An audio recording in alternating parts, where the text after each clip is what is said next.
Ironically, not too dissimilar to evergreen discourse in the music community, a lot has been said about the game's status as an indie title, and to be honest, I actually don't mind this conversation.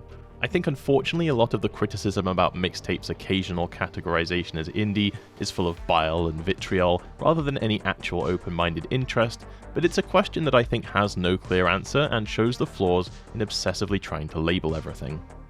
To take a look at music, you'll get a lot of different answers on what constitutes indie depending on who you ask.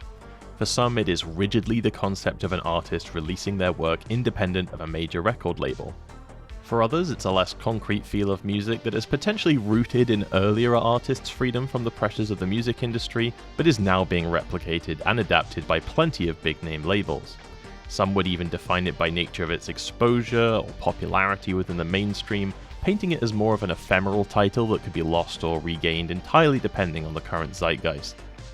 You'll find incredibly similar arguments happening around games. It's not especially rare for a friend to reach out to me recommending a new indie game, which on first glance checks all the boxes that I would describe as indicative of an indie title, but I later discover to be the product of a massive team with industry backing and that's massively popular.